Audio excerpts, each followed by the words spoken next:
This Christian movement believed that the Christian God was evil. I am of course speaking about Gnosticism. Now, Gnosticism refers to a range of different ideas that emerged around the first few centuries of Christianity.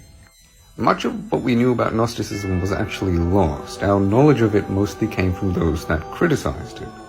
Well, at least until 1945, as that is when Gnostic texts were discovered in Egypt. Now, the creation story in these texts is what's interesting. Now, I'm basically going to be presenting a very brief summary of a summary by the scholar known as David Brackey. So Gnostics believed that reality was originally just a single supreme God, so complex that our human minds wouldn't be able to comprehend it.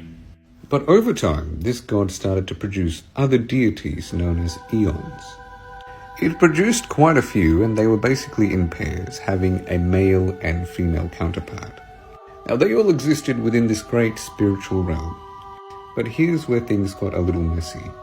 One of these eons was referred to as Wisdom or Sophia, and she decided to reproduce without a male counterpart. So she reproduced asexually. And while it worked, her offspring was this deformed, twisted creature known as the Demiurge. It was deformed, twisted, and evil, right? So what did the other eons do? They cast it out. It's put in isolation away from the spiritual realm. In its isolation, it decided to create its own realm, right? So it started to create its own eons and later our reality. But it convinced its creations that it was the supreme God. There was nothing beyond him, forcing its creations to worship it.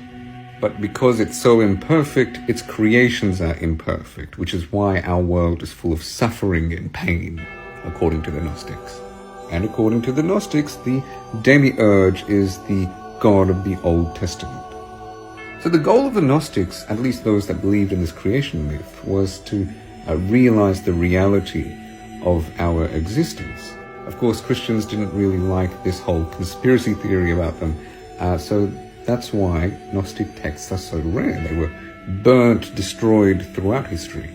Now, this is a very brief summary. There's a lot more to it, but perhaps I'll make more videos about it soon.